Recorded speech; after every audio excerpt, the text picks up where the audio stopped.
Ya, silakan bisa dimulai dari Atma.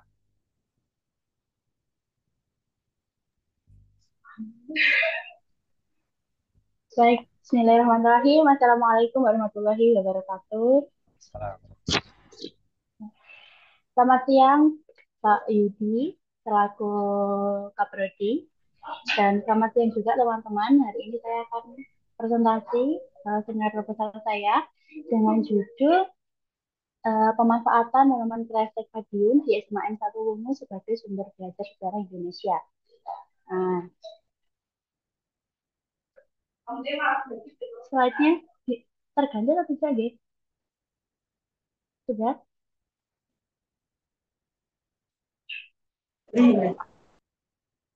Hmm.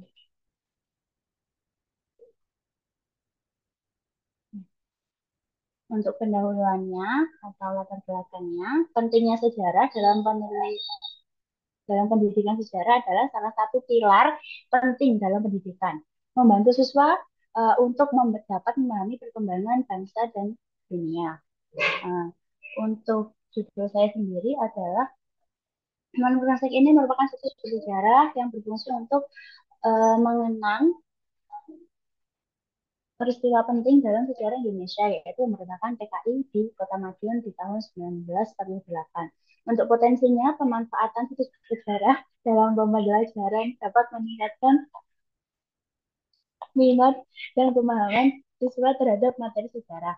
Lalu mengkaji bagaimana pemanfaatan monumen Kresek sebagai sumber belajar dapat meningkatkan pemahaman sejarah siswa di SMAN 1 Bungu serta menilai bagaimana efektivitas penggunaan situs sejarah uh, dalam proses pembelajaran sejarah di SMAN 1 Bungu Madiun.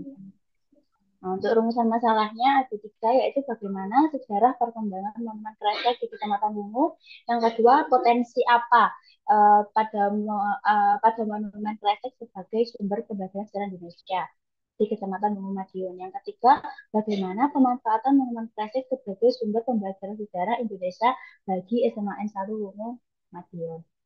Nah, untuk tujuan penelitian adalah menganalisis potensi monumen Kresek sebagai sumber pembelajaran sejarah Indonesia Kecamatan Wungu Madiun. Yang kedua, mengungkap sejarah dan perkembangan monumen Kresek di Kecamatan Wungu Madiun. Dan yang ketiga, mendeskripsikan pemanfaatan monumen Kresek sebagai sumber pembelajaran sejarah Indonesia bagi SMAN 1 Wungu Kota Madiun. Selanjutnya, untuk manfaat penelitian saya ada di manfaat praktis dan manfaat teoritis. Yang manfaat praktisnya adalah satu, di peneliti, yang kedua masyarakat, yang ketiga tertuju pada guru sejarah, dan yang keempat ke peserta didik. Yang kedua, manfaat teoritisnya adalah sebagai sumber informasi guna menambah wawasan ilmu pengetahuan mengenai manfaat momen kresek yang berisi makan yang berisi makam, patung, dan penemuan lain sebagai pembelajaran sejarah Indonesia. Bagi siswa menengah ke atas juga penelitian ini juga dapat digunakan sebagai sumber referensi sejarah pada penelitian selanjutnya yang berkaitan potensi musik, monumen sebagai sumber pembelajaran sejarah Indonesia. Selanjutnya untuk kajian teori, saya mengambil teori pembelajaran konseptual dan konstruktivisme. Nah, untuk kontekstualnya adalah menekankan pentingnya belajar dalam konteks dunia nyata, menghubungkan materi pelajaran dengan pengalaman nyata siswa. Lalu untuk teori pembelajaran konstruktivisme adalah siswa membangun pengetahuan mereka sendiri berdasarkan pengalaman dan interaksi. Dan yang kedua, monumen Kresek sebagai medium untuk merangsang pembelajaran aktif. Untuk kerangka berpikirnya, yaitu yang pertama, uh, tertuju pada monumen Kresek, yang kedua potensi monumen Kresek, ketiga pengelolaan monumen Kresek, dan yang keempat sumber belajar sejarah. Lalu di jenis penelitiannya, saya mengambil pendekatan kualitatif, yaitu observasi langsung di lapangan, wawancara dengan guru sejarah dan siswa, lalu analisis dokumen dan foto. Sekian, terima kasih. Ya, terima kasih dari Atma atas presentasinya. Silakan yang bertanya, memberi saran. masukan atau pernyataan?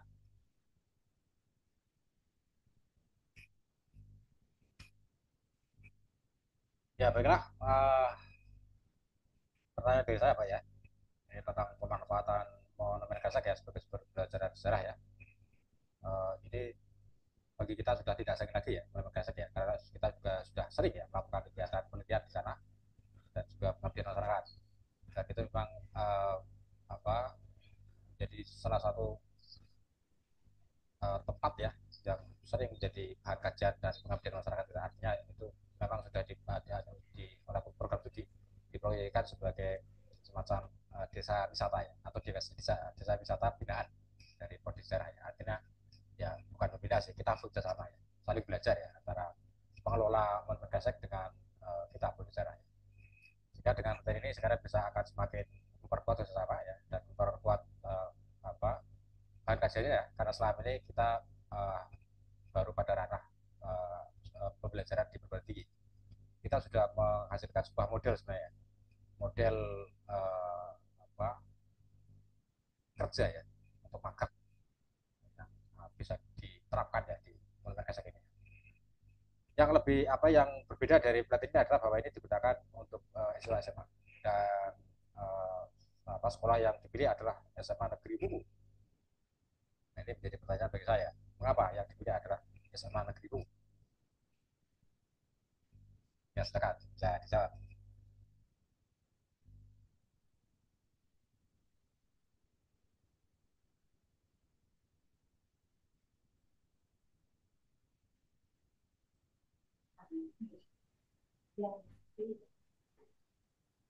Karena SMA N1 Bungu itu termasuk salah satu sekolah yang berkomitmen untuk memberikan pendidikan berkualitas termasuk dalam mata pelajaran sejarah sendiri. Dan juga terdapat potensi untuk mengintegrasikan kunjungan ke Monumen Klasik sebagai bagian dari kurikulum sejarah di SMA N1 Bungu sendiri, Bapak. Ya, dari sisi potensial ya, potensial monumen Kresek uh, sebagai sumber pembelajaran oleh sekolah ini itu besar ya, karena Bungu itu kan dalam sejarah Indonesia ya, terutama sejarah Madiun, Padapan itu kan begitu fenomenal ya, daerah Bungu ya. Jika setelah monumen Kresek itu juga tidak jauh dari situ ya, di daerah Bungu ya. Jika ini menjadi landasan historis ya, dan juga akademis mengapa dipilih sekolah ini, karena itulah potensi besar yang bisa dijadikan sumber pembelajaran bagi mereka ya, para siswa di situ. Terus ini tadi saya baca di apa metodologinya itu menggunakan pendekatan kualitatif, tapi belum dijelaskan ini kualitatif jenis apa, kan banyak jenis pendekatan kualitatif ya, ada kasus, ada fenomenologi, ada historis dan seterusnya. Ini menggunakan jenis apa ini kualitatifnya?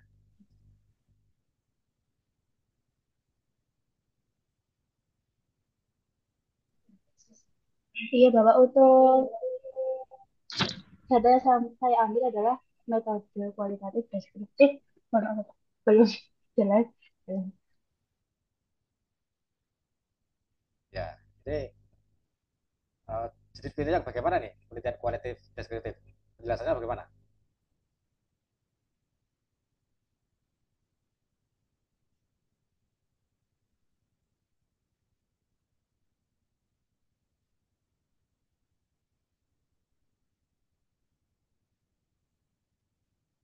Ya silakan.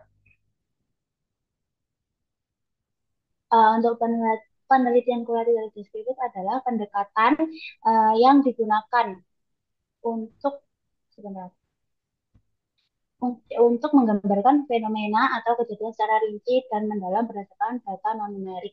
Nah, fokus utamanya adalah deskriptif mendalam, analisis kontekstual, pendekatan fleksibel, dan partisipasi sebagai informan. Ya, karena deskripsi ya, deskripsi itu memberi gambaran, menggambarkan, mendeskripsikan, tapi tidak sekedar mendeskripsikan, tidak sekedar menggambarkan, tapi menggambarkan secara mendalam, secara detail, karena ini kualitatif ya. Jadi penting dari penelitian kualitatif itu adalah bersifat mendalam.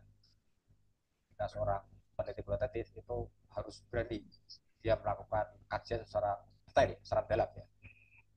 Hal-hal yang barangkali seperti yang kecil tapi itu bisa menjadi sebuah apa data penting ya, meskipun kecil ya. Sehingga itu seorang peneliti kualitatif mesti berani untuk melakukan kajian yang mendalam, yang detail, tidak hanya sekedar apa yang tertangkap di mata saya atau teramati di mata, tapi hal-hal yang sekecil apapun yang itu akan menjadi sebuah data penting, nah itu mesti bisa ditelusuri ya oleh seorang peneliti kualitatif. Itu adalah penelitian kualitatif ya. Nah kemudian ya ini kan era kurikulum merdeka ya, ini sebaiknya juga tidak lepas dari itu, sehingga nanti materi sejarah Indonesia ini itu adalah materi sejarah Indonesia kurikulum merdeka, bukan kurikulum 2017 ya. uh, Seandainya misalnya di SMA Negeri Bungu ini masih menggunakan kurikulum 2017, tapi pada akhirnya nanti kan akan tidak bisa tidak ya, itu akan menerapkan kurikulum merdeka.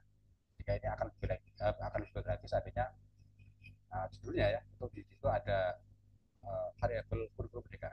Jadi sumber sejarah Indonesia kurikulum merdeka. Ya lebih aktual lah apa ini gitu ya. Ya begitu kira catatan dari saya Mbak Tma ya. Ini bisa segera bisa dilanjutkan ya untuk menjadi sebuah skripsi ya. Sudah segera banyak dosen yang sudah sering bersinggung di sana ya. Ya bisa lah untuk apa jadi bimbing misalnya. Ya terima kasih saudari Atma. Silakan mungkin ada yang menambahkan.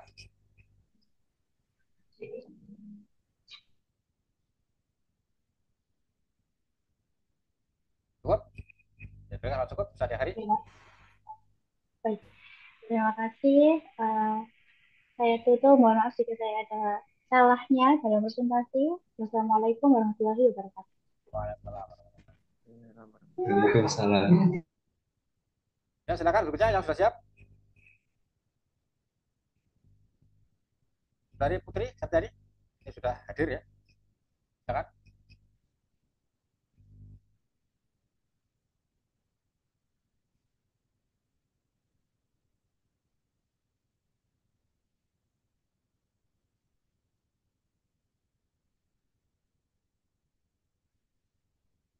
Halo, Mbak Putri. Ya, Pak, sebentar, Pak. Nah, ya, sudah ada tanda-tanda berarti.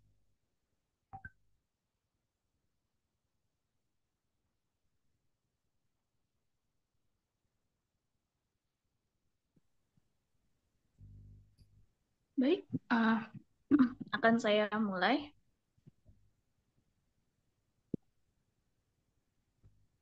Untuk slide pertama yaitu judulnya. Saya mengambil judul sebelumnya. Assalamualaikum warahmatullahi wabarakatuh. Waalaikumsalam.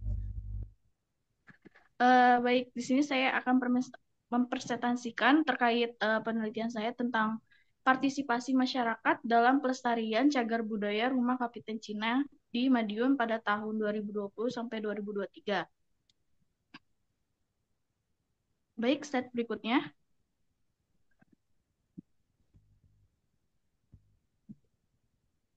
Di sini terkait latar belakang masalahnya, yang pertama itu fenomena. Dari penelitian saya itu fenomena yang bisa diambil yaitu masyarakat, di mana masyarakat maupun pengunjung Rumah Kapiten Cina harus memperhatikan dan merawat cagar budaya walau sudah bertransformasi menjadi sebuah kedai kopi. Terus yang kedua itu di mana kita tingkat partisipasi masyarakatnya dalam menjaga cagar budaya sering kali bervariasi dalam berpengaruh oleh banyak faktor, termasuk tingkat kesadarannya, pendidikannya, dan dukungan dari pemerintahnya. Yang kedua ini ada faktor literaturnya. Jadi saya mengambil beberapa literatur. Yang pertama itu ada bangunan cagar budaya berlagam Tionghoa di Madiun, yaitu dari Dia Waras Restiani pada tahun 2020. Yang kedua itu adanya partisipasi masyarakat dalam pelestarian cagar budaya di kawasan Ampel, Surabaya, yaitu Fareza, Do, dan Subianto pada tahun 2022. Yang ketiga itu ada strategi pelestarian bangunan bersejarah di Surabaya, yaitu Sutrisno 2009. Itu saya ngambil dari literatur dari mereka karena di situ bisa mencangkut pautkan atau terkaitan dengan penelitian saya yang terkait tentang pelestarian maupun faktor-faktornya tentang pelestarian cagar budaya bangunan bersejarah. Baik, selanjutnya.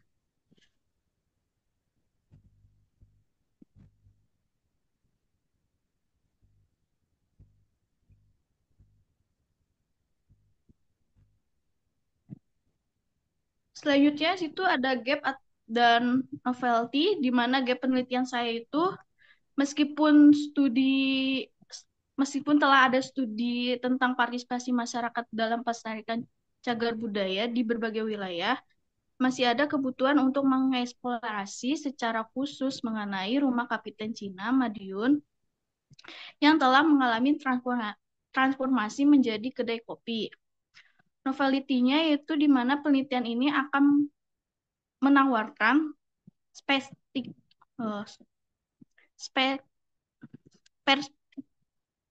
perspektif baru dengan fokus pada bagaimana transformasi fungsi bangunan mempengaruhi partisipasi masyarakat dalam pelestarian cagar budaya dengan studi kasus rumah Kapiten Cina di Madiun. Yang keempat itu problem akademisnya dari fenomena yang ada, literatur yang sudah ada, dan gap dan novelty.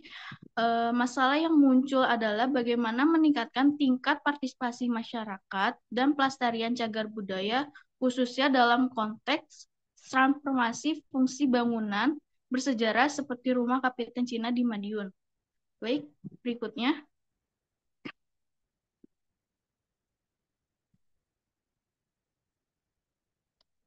Selanjutnya itu ada tujuan penelitian. Yang pertama, tujuan penelitian saya itu di mana tingkat partisipasi masyarakat dalam menjaga, merawat, dan memahami nilai-nilai historis dan budaya yang terkandung dalam rumah Kapiten Cina sebelum dan sesudah transformasi menjadi kedai kopi. Yang kedua itu adanya faktor yang mempengaruhi tingkat partisipasi masyarakat dalam merawat dan menjaga cagar budaya rumah Kapiten Cina yang telah berubah menjadi kedai kopi. Sedangkan yang ketiga itu adanya upaya partisipasi masyarakat terhadap pelestarian cagar budaya rumah Kapiten Cina di Madiun yang telah mengalami transformasi terhadap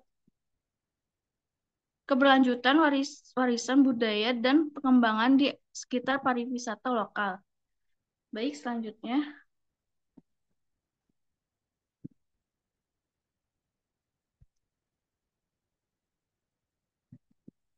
Baik, bab 2 itu di mana ada landasan teori.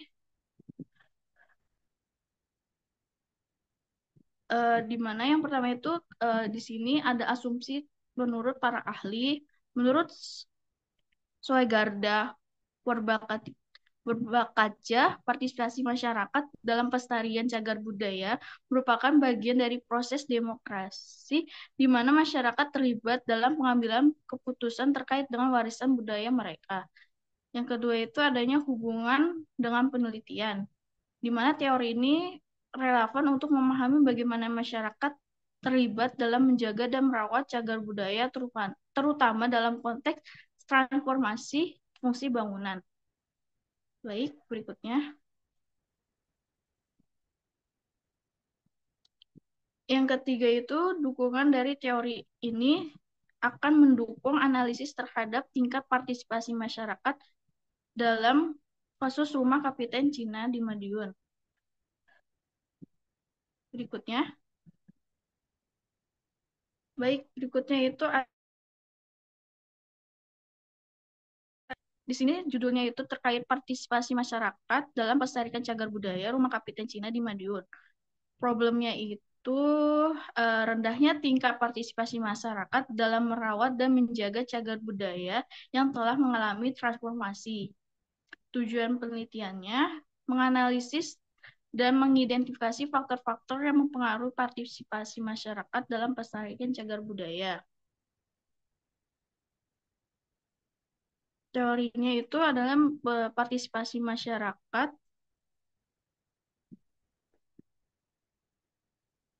dalam pelestarian Ya, langsung bisa ke metode. maaf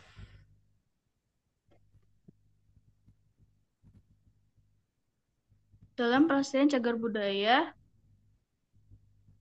oleh Suegarda Pakowaja pada tahun 1961. Berikutnya itu ada asumsinya. Asumsi partisipasi masyarakat ini adalah kunci untuk memastikan keberlanjutan dan keberhasilan pelestarian cagar budaya. Baik, berikutnya. Yang ketiga itu bab 3 ada metode penelitian. Yang pertama itu tempat dan waktu penelitian.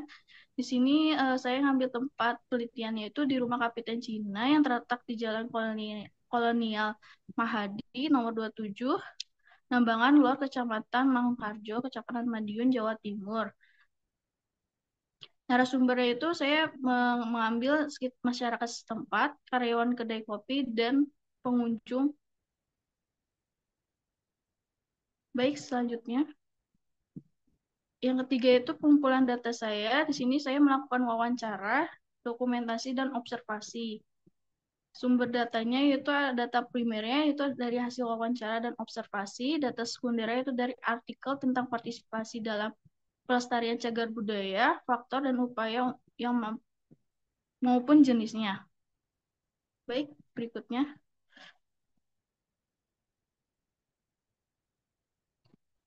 Yang kelima itu ada jenis penelitiannya. Saya mengambil jenis penelitian kualitatif. Yang keenam itu adalah teknik analisis datanya. Analisis data saya adanya reduksi data, di mana adanya pemilihan data dan pengurangan data apabila nanti ada yang tidak cocok. Terus adanya penyajian data dan validasi data. Mungkin dari saya sampai di sini saja. Ya, terima kasih dari Tri Septiani ya. Ini sebuah topik penelitian yang menarik juga ya ini. Berkaitan dengan ini saya kira fenomena yang banyak terjadi ya. Sebuah tempat bersejarah yang sudah menjadi cagar budaya dan cenderung diabaikan atau bahkan dilupakan. Ya kemudian bertransformasi menjadi sebuah entitas baru. Nah, kalau di sini adalah sebuah kedai kopi. Nah, ini nanti masyarakat mungkin belum banyak tahu mengapa kok menjadi begitu ya, atau terjadi transformasi dari sebuah tempat bersejarah menjadi kedai kopi.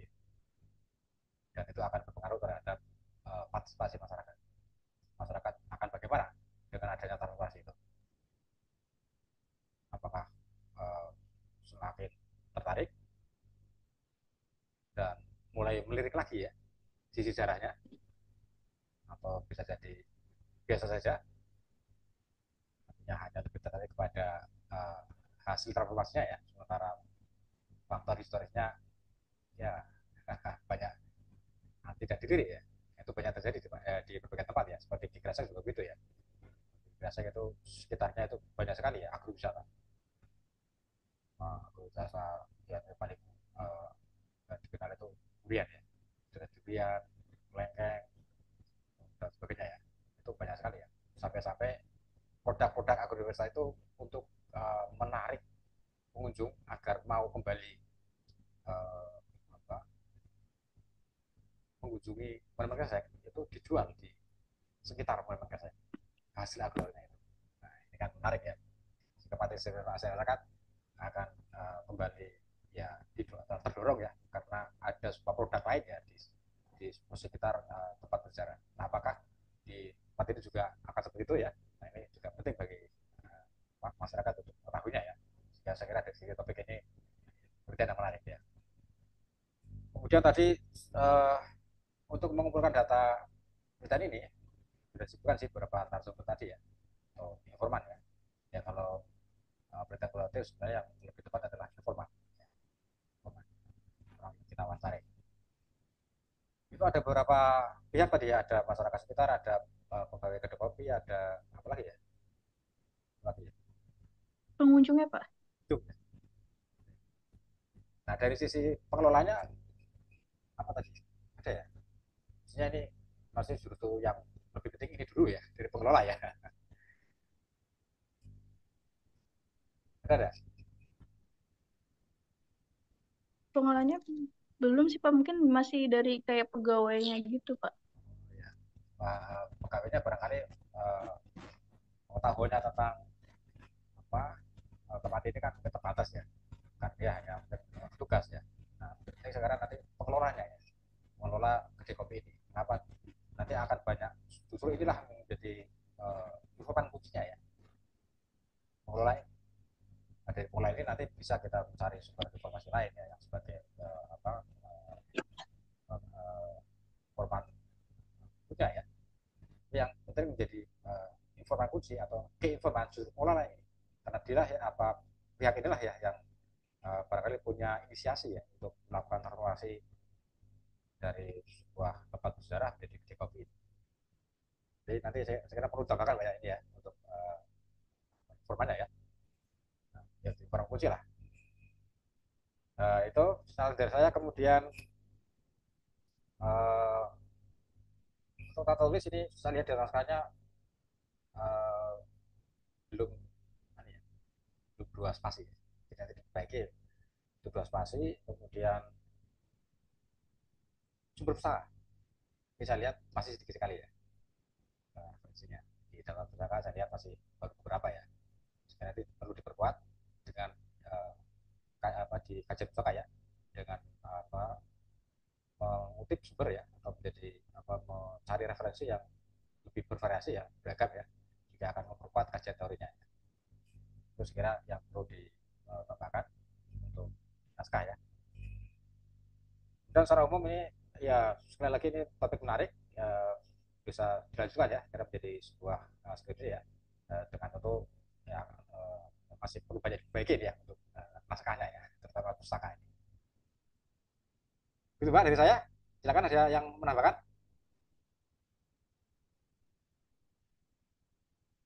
Cukup?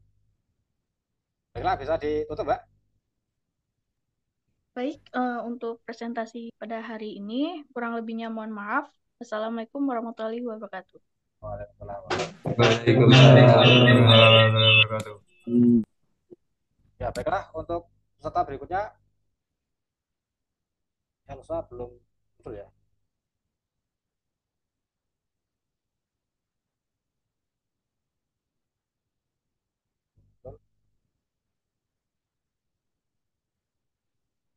Berikutnya nanti adalah saudara Ozan. Siapa ya? Dibuka dulu. Baik Pak, sebentar. Ini kita akhiri dulu sesi ini ya. Nanti kita Zoom baru ya. Nah, ya Oza dibuka dulu ya PPT-nya ya.